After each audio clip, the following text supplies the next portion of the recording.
wanted to clear it and then sand fill it. So we pump in close to about 65 million cubic meters of sand from the Atlantic.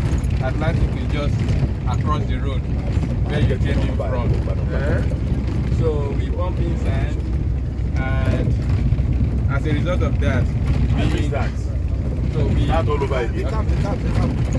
I said this area about 10 years ago, if you had to come to this place, you cannot get this far without a canoe or a boat. Wow. Because it was a flat area. So this is sandfield. This was sandfield, yes. So we pump in 65 million cubic meters of sand from the Atlantic. 65 million cubic meters. So from the ocean into this place. So with that, we were able to increase the height of this place on average at least 1.5 meters above sea level. So that prepares us for the future, because everybody knows the ocean level is rising. So before it will get to the normal land, he has to go another 5 meters, 1.5 meters before he can enter our site. So after that, then it's either we leave it for the sand to achieve natural settlement, or we do over 500,000 pounds. So we did some value engineering. You can stop small. So we did some value engineering to reduce the number of pounds to over 200,000 pounds. So, and then we did dynamic compacting, and then we did stone column. This area where we are is called crude tank area. Crude tank area? Yeah, all the crude that we receive from the SPM. SPM is at least 18 meters into the ocean. Okay. From the landfall point, another 18 meters in the Atlantic. Okay, so you are getting the crude oil pump from the SPM. River. Yes. From the river. No, the barger will come, or a ship will come with the crude. Okay. It will dock at our SPM. Okay. From the SPM, we now pump it into the tank. And then you do the process of refinery. Yes. So we now have 16 tanks. Each one of these tanks is 120 million liters. Wow. All these tanks, see 120 million crude tanks. How did you manage to transport this? Or did you build the tank here, or? The tanks were fabricated. Fabricated here. They came as plates. As plates, okay. So the Cabin raised a relevant question about logistics of bringing all this heavy equipment. Talk about that. Yeah, when it comes to equipment, we found out like if we had to bring in all the equipment from Apapa port, we might have to shut down the entire Lagos for like 6 months, because by the time we start moving, and then by that time there were circles on the road. We have to destroy all the roundabouts, and then so that was not a viable option. The other option is to use the lagoon, and from Apapa, and then you transport, because at our back here is lagoon. Okay. That also means you have to break Tomiland Bridge, you have to break Kata Bridge, you have to break Eko Bridge, because they cannot go under the bridges. So we have to break them. That was not also a viable option.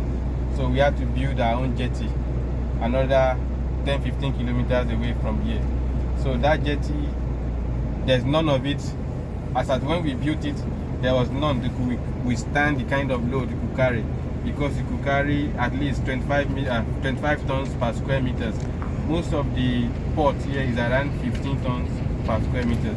So even if we try to use the existing port, it might likely collapse under the kind of load that it's going to take.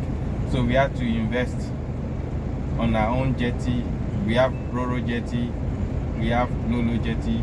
After the project, we expanded the jetty further, and we are still expanding it. So from there now, that become an export terminal for fertilizer. Wow. So we are currently using it to ship out fertilizer.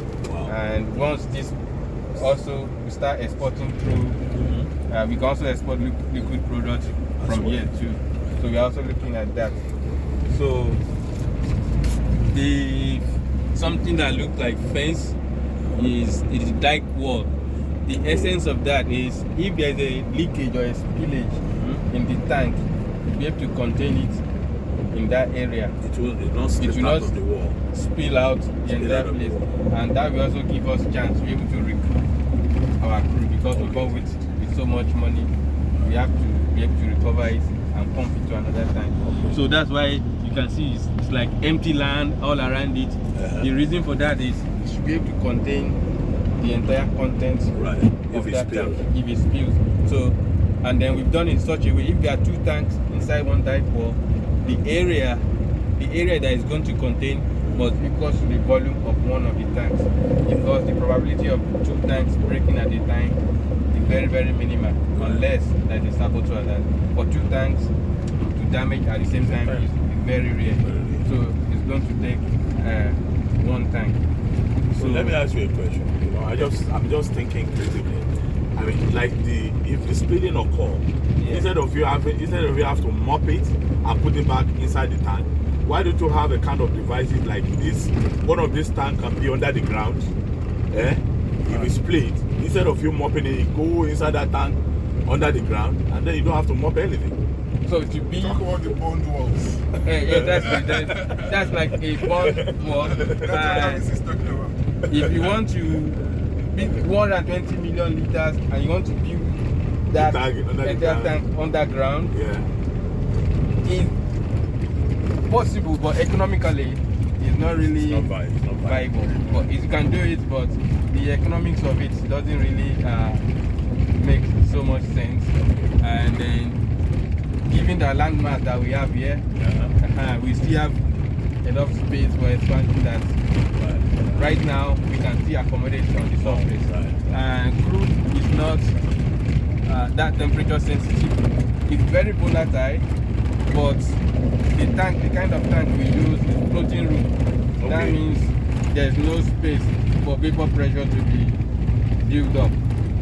So that is why it is their floating room. So the roof moves with the contents.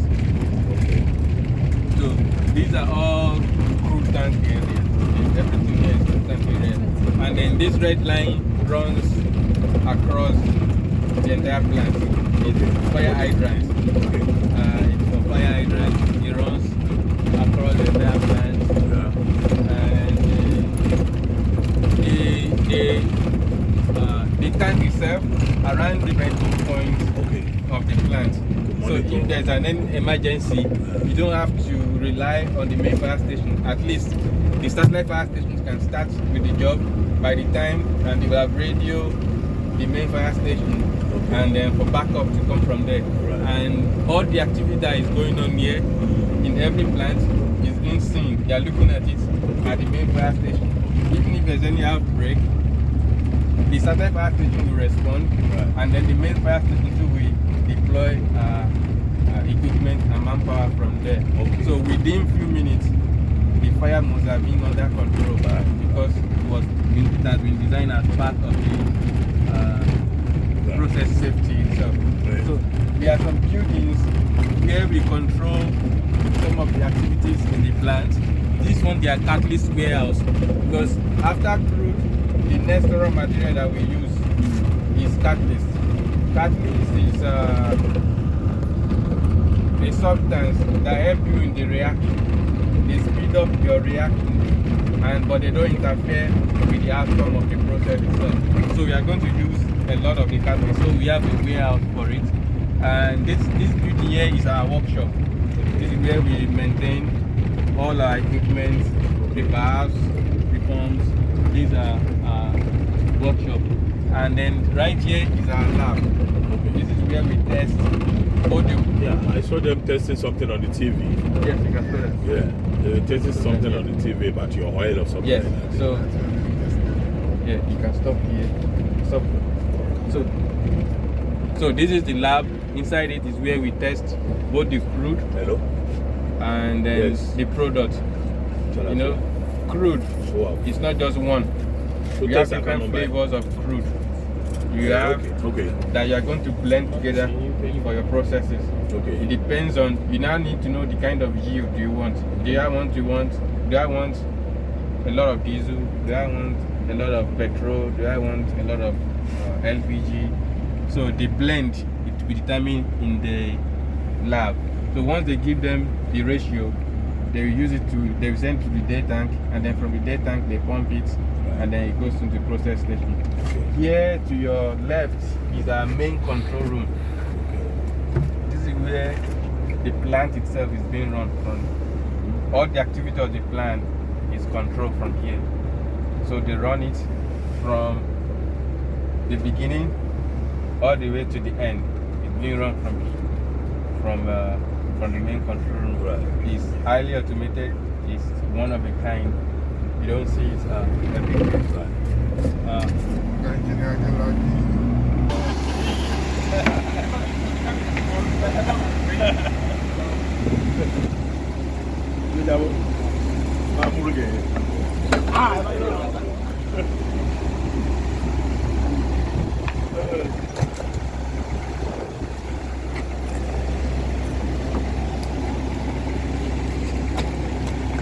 Okay. Now we can feel it.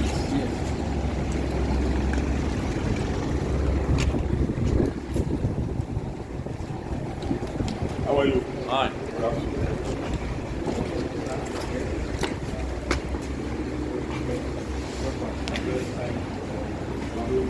Not moving.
What in here?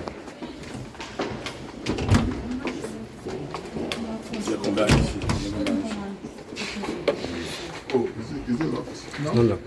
It's not locked. Oh, that's like a straight line. Oh. What's that? That's where everything is being monitored. Everything.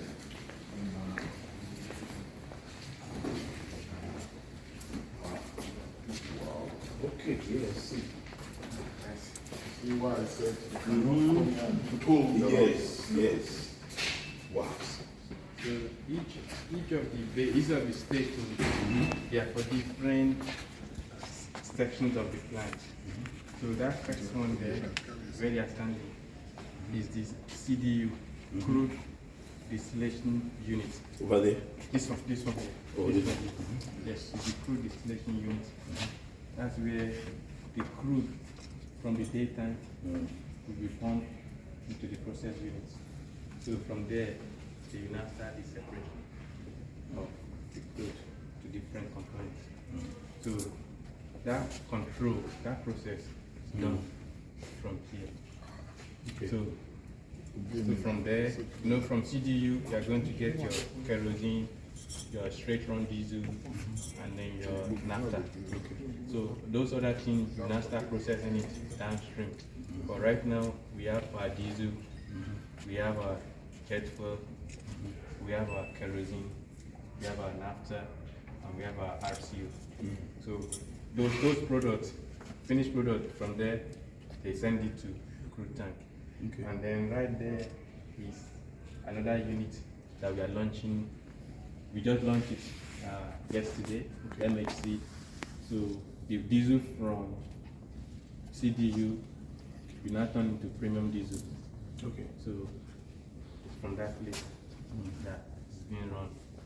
So we're trying to set up that is RFCC unit, and then so each of those units represents different section of the plant. So all the process units is run from here. So we have another control room for CPP, another one for crude, and then product dispatch. So that's.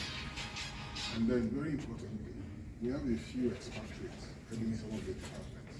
But for every expatriate, we have quite a number of local engineers. And when I say local, I mean because they're indigenous Nigerians. What we did was to take the smartest people in our universities, first class and second class upper only, irrespective of persuasion, irrespective of ethnic origin, just merit-based. Okay. And then we pull them out of the system and train them in India for 6 months. Wow. We train them on processes that are akin to this.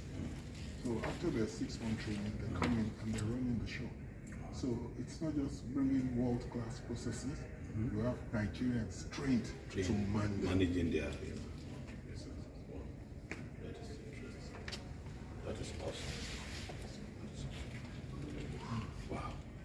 So, and each of these screen, like this is the big boss office. So you can call any of those, what you are seeing on those screen to be displayed on the big screen. So, and you can see what they are seeing too. That depends on it. So everything is digitalized. Yes. everything. And then we have control rooms all over. But this is the main control room. This is the master control room. I'm proud of Very proud of what Alaji Ali was. I'm proud of him. Proud of him, and I'm proud of all the team that work together. The team. I mean, this is a everlasting legacy. Thank you. Now you can speak of it. Wow. 2003. Over 2000. Everyone. I want to learn here. I want to learn here. Okay, go on. No, go on. Okay. Wow.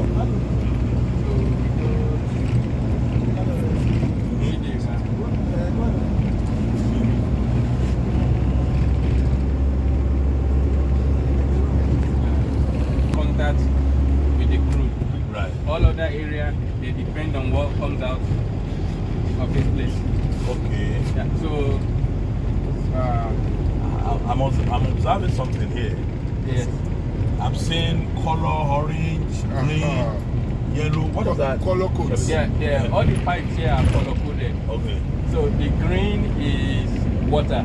Okay. So you have drinking water, you have plant water, you have drinking water. Okay. So, and then red is also water. But red is fire hydrant. Okay. It's for fire hydrant. So the green is cooling water. So inside the plant. This plant is the running plant. So what happens here is the crude from the crude tank is pumped into this place. Okay. And then a little bit of the process. The first thing is you need to remove the salt by sending it through the salter package, because you don't want ordinary salt to damage your equipment. So this one you are looking at here is this tall vessel is your crude distillation column. This one is one of a kind. You can never see it anywhere else in the world. This tall thing that you are looking at. That's of the 40-story building. Wow. Around 40-story building is more than 13 meters, about 12 meters in diameter. Right. So once you remove the salt, go left, then you need to start increasing the temperature gradually. Then by letting it column, so all those unstable components is removed. Right. So once it gets there, it enters your heater. Okay. Once it gets to your heater, you increase the temperature to around about just under 400 degrees centigrade. Right. So once you get to that temperature, you send it into your column. Right. You create a draft, it will rise, and then inside your column you have your trays. Okay. So each component, each different cut will be separated. Okay. And then you have different cuts. Right. And then so what happens here is downstream you just clean and polish wherever you get from here. Okay. So that is why we call it the motor unit. Right. So how do you manage to power this place? What do you? Because there's no light in the country. We have our own power plant at the back, captive power plant. Okay. Where we generate just about 450 megawatts. Okay. Just That's not just though. that can power the whole of the western region. The whole of the So western. is that a solar power or No. hydrogen power or what? We have two streams. We have steam turbine generators. Okay. And then we have gas turbine generators. Okay. You know, Nigeria, we have a lot of gas. Gas is abundant. Okay. So we have, and also our turbines are multi-purpose fuel. So it can run on natural gas. It can also run from propane from the plant. It can run on light diesel. Okay. It can run on fuel oil. Okay. Fuel oil, so you can run on it.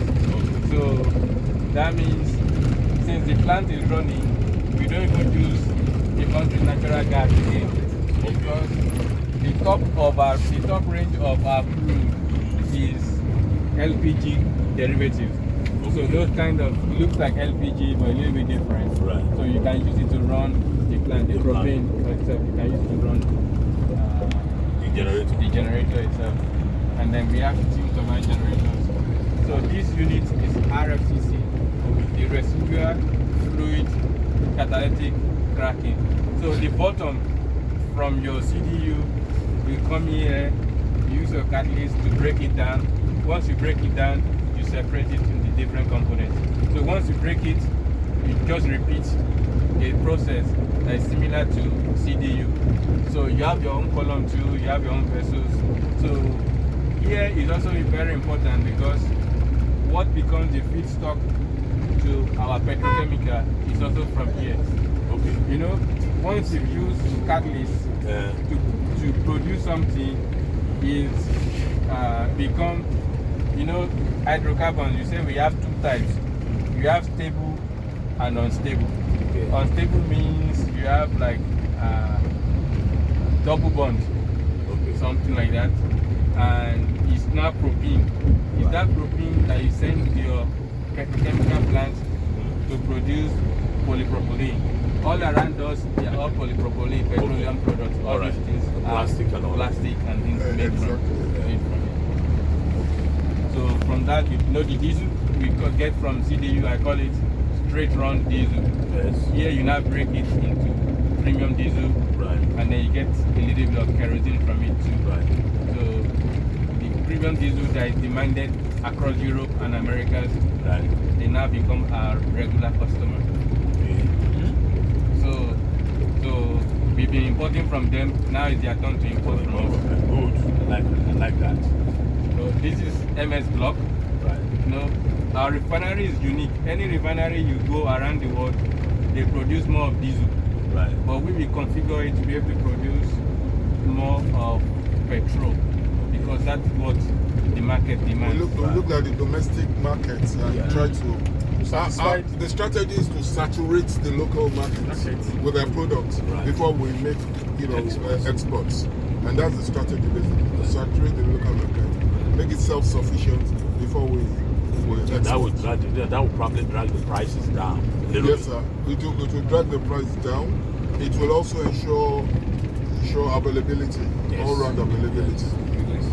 There won't be any fuel scarcity. No, there won't be. Did you talk about the storage tanks? Yeah, we are going to the intermediate storage tank and product tank. So let me ask you a question. Are you at any point in time make a public, give the Nigeria people to buy shares in this company? Oh yes, Alhaji made a pronouncement, I think last week or so, that we're going to be listed. The refinery and the fertilizer plant are going to be listed on the public stock exchange.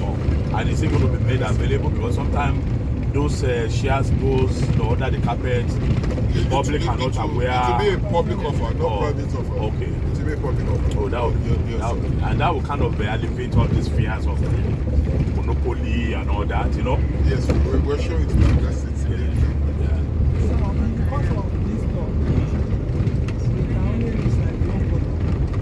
We can't reach up to 1 quarter. Yes, There's a lot of plants are there. Back there? That Yes. you cannot see Wow. because of time. And then they reach 1 quarter. So at If the you want to see everything, Yeah. come and spend a day with us. I will come. Honestly, I'm very this is Come and tourist spend for a me. day. This is tourist. I will be very delighted. I would love to see this because I mean, how many people have the opportunity to see this kind of thing? We're hearing about a refinery, Port Harcourt. I've never been there. You know, I mean, Monaco refinery. Mickey Mouse. if that one stops, it doesn't mean the one depends on it to be stopped. right. So they It's like have a backup. the backup, the feeder too. Yeah. So right here now is our products. All our products, all the familiar products are from here. Yeah. Are they in different tanks? Yeah, or- different tanks. Yeah, this one, of the course. different tanks. The first set here is gasoline, petrol, PMS. They are all this. So they're lining up. Yeah, they're lining up like this. You see, Each row is about what? 10, 16?